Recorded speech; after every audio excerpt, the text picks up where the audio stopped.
Hello दोस्तों, welcome to chapter 9 psychology and sports. देखो, हम सब जानते हैं कि एक एथलीट के लिए फिजिकल स्ट्रेंथ कितनी जरूरी है, बट यू नो व्हाट, असली गेम तो बॉडी में नहीं, माइंड में खेला जाता है।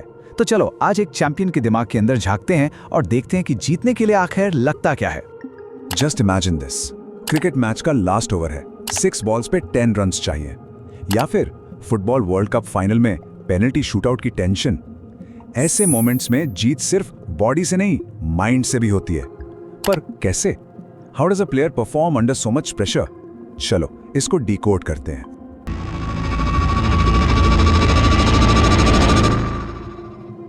ये है हमारा आज का माइंड मैप। हम एक एथलीट के माइंड को स्टेप बाय स्टेप एक्सप्लोर करेंगे।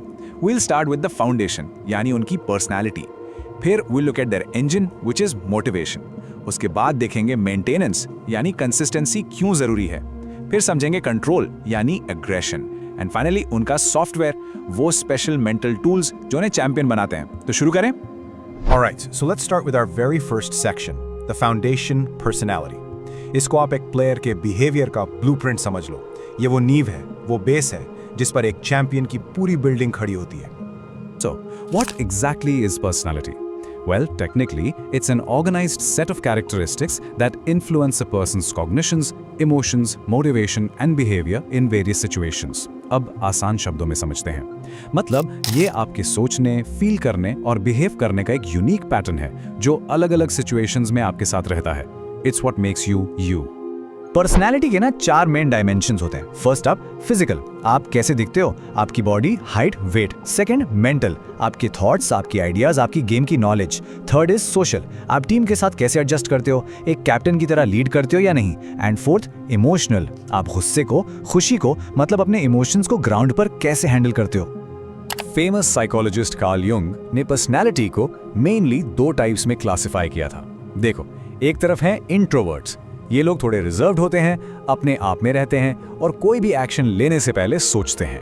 Think Rahul Dravid, the wall, calm, focused and totally introspective. दूसरी तरफ है एक्सट्रोवर्ट्स। ये हाईली सोशल होते हैं, आउटगोइंग और एक्शन ओरिएंटेड। और इसका perfect example Virat Kohli, expressive, bold and always in the thick of the action. पर क्या हर कोई इन 2 कैटेगरीज में ही फिट होता है? Of course not. सच तो ये है कि ज्यादातर लोग इन दोनों के बीच में आते हैं। इन्हें हम कहते हैं एम्बिवर्ट्स। इनके पास सिचुएशन के हिसाब से इंट्रोवर्ट और एक्सट्रोवर्ट दोनों के ट्रेट्स होते हैं। पर्सनालिटी को और भी डीपली समझने के लिए आजकल experts the big 5 theory use करते हैं। इसमें 5 मेन ट्रेट्स हैं। नंबर 1 ओपननेस, यानी नए आइडियाज और टैक्टिक्स ट्राई करने की क्यूरियोसिटी।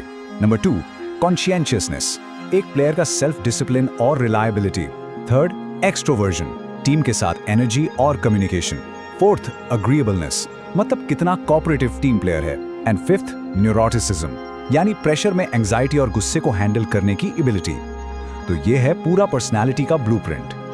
सो पर्सनालिटी का फाउंडेशन तो सेट हो गया, बट अब आगे बढ़ते हैं एथलीट के इंजन पर, यानी मोटिवेशन। ये परफॉर्मेंस का असली फ्यूल है। स्किल्स हैं, पर्सनालिटी है, सब ठीक है, लेकिन बिना मोटिवेशन के गाड़ी 1 इंच भी आगे नहीं बढ़ेगी। देखो, मोटिवेशन 2 तरह की होती है। एक है इंटरनल या इंट्रिंसिक, जो आपके अंदर से आती है, सिर्फ खेलने की खुशी के लिए, चैलेंज को ओवरकम करने के सेटिस्फैक्शन के लिए। दूसरी है एक्सटर्नल या एक्सट्रिंसिक, जो बाहर से मिलती है, जैसे ट्रॉफी जीतना, प्राइज मनी या लोगों की प्रेज। एक टॉप एथलीट के लिए इन दोनों का परफेक्ट बैलेंस ही सक्सेस की है। तो सवाल ये है कि इस मोटिवेशन को बढ़ाएं कैसे? कुछ simple but super powerful techniques हैं, जैसे गोल सेटिंग। ऐसे गोल सेट करना जो चैलेंजिंग हो पर इम्पॉसिबल ना हो। एक हेल्दी एनवायरनमेंट, एक पॉजिटिव ट्रेनिंग स्पेस जहां प्लेयर को ग्रो करने का मौका मिले। गुड क्वालिटी इक्विपमेंट, ऑब्वियसली सही गियर से कॉन्फिडेंस बढ़ता है। और रिवॉर्ड एंड पनिशमेंट, जब प्लेयर को पता हो कि स्टेक्स क्या हैं तो फोकस ऑटोमेटिकली बढ़ जाता है। और भी टेक्निक्स हैं जो जबरदस्त काम आती है। सोचो, एक अच्छे कोच की सही गाइडेंस, या फिर स्टेडियम में हजारों लोगों का शोर, वो क्राउड की एनर्जी, ये सब कमाल के मोटिवेटर्स हैं। इसके अलावा अपनी परफॉर्मेंस का रेगुलर फीडबैक मिलना, कैश प्राइजेस या ट्रॉफीज जीतना और एक हेल्दी कंपटीशन का पार्ट होना, ये सब एक एथलीट को रोज बेहतर करने के लिए पुश करता है। ओके, सो मोटिवेशन का फ्यूल तो मिल गया, गाड़ी स्टार्ट हो गई। अब बात करते हैं मेंटेनेंस, यानी एक्सरसाइज एडहियरेंस की। मतलब लंबी रेस के लिए कंसिस्टेंट कैसे रहना है, क्योंकि सच तो ये है कि एक दिन की प्रैक्टिस से कोई चैंपियन नहीं बनता। It's all about consistency. तो एक्सरसाइज रूटीन से चिपके रहने के फायदे क्या हैं? अरे फायदे ही फायदे हैं। It's like a chain reaction. जब आपकी बॉडी हेल्दी होती है तो माइंड भी शार्प रहता है। यू लुक गुड, जिससे आपका सेल्फ कॉन्फिडेंस स्काई रॉकेट हो जाता है। आपको नींद अच्छी आती है, जिससे बॉडी ठीक से रिकवर होती है। आपका स्ट्रेस लेवल कम होता है और आप बीमार भी कम पड़ते हो। It's a complete win win. लेकिन हाँ, रोज प्रैक्टिस फॉलो करना आसान नहीं है। ये 8 स्ट्रैटेजीज आपकी हेल्प कर सकती हैं। सबसे इंपॉर्टेंट क्या है? सिंपल एक्सरसाइजेस से शुरुआत करो ताकि आप डीमोटिवेट ना हो। सिर्फ अपने ऊपर कंसंट्रेट करो, दूसरों से कंपेयर मत करो, और सबसे जरूरी अपनी प्रोग्रेस को रिकॉर्ड करो। ये छोटी छोटी जीत ही आपको आगे ले जाती हैं। चलो अब आते हैं एक थोड़े ट्रिकी टॉपिक पर, कंट्रोल यानी अग्रेशन। स्पोर्ट्स में गुस्सा सही है या गलत? क्या ये जरूरी है या ये हमेशा गेम खराब करता है? चलिए इस पावरफुल इमोशन को आराम से समझते हैं। देखो, अग्रेशन 3 तरह का होता है। फर्स्ट इज इम्पल्सिव अग्रेशन, मतलब गुस्से में आके हीट ऑफ द मोमेंट में रिएक्ट करना, जैसे अंपायर के डिसीजन पर चिल्ला देना।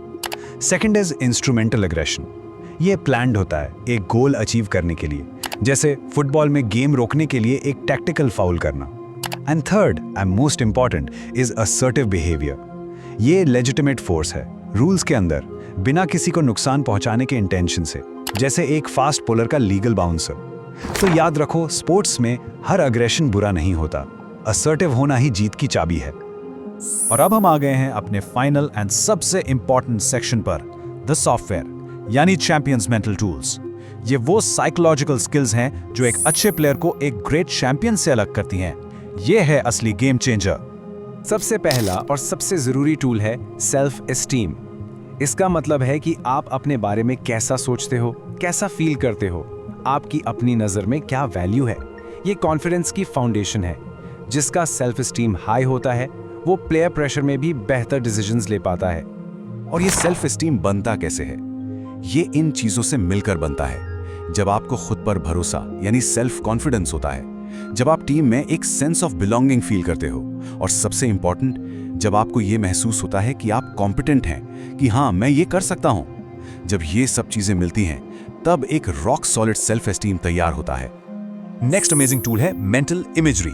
इसका मतलब है सीइंग विद द माइंड्स आई, यानी परफॉर्मेंस से पहले ही उस पूरे एक्शन को अपने दिमाग में इमेजिन करना, उसे फील करना। जैसे एक बैट्समैन बॉल डिलीवर होने से पहले ही विजुलाइज कर लेता है कि वो परफेक्ट शॉट कैसे खेलेगा। ये एक super powerful mental rehearsal technique है, सीरियसली। तीसरा टूल सेल्फ टॉक। ये आपकी इनर वॉइस है। आप अपने आप से क्या बात करते हो, स्पेशली जब मैच क्रिटिकल स्टेज पर हो। पॉजिटिव सेल्फ टॉक स्ट्रेस और एंजाइटी को कम करने में जबरदस्त हेल्प करता है।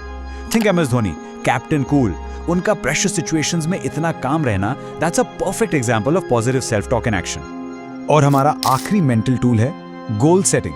हमने इसे मोटिवेशन में भी टच किया था, बट ये एक मेंटल टूल भी है, क्योंकि जब आपके पास एक क्रिस्टल क्लियर गोल होता है तो आपकी सारी एनर्जी, सारा फोकस उसको अचीव करने में लग जाता है। जैसे नीरज चोपड़ा का aim to consistently cross the 90 metre mark. देखो कितना क्लियर, पावरफुल गोल है जो उनके सारे एक्शंस को गाइड करता है। तो ये था पूरा चैप्टर। अगर पसंद आया तो सिर्फ एक कमेंट कर देना, और अगला वीडियो किस टॉपिक पे चाहिए वो बता देना। तब तक के लिए upgrade yourself, otherwise you will be stuck in a loop.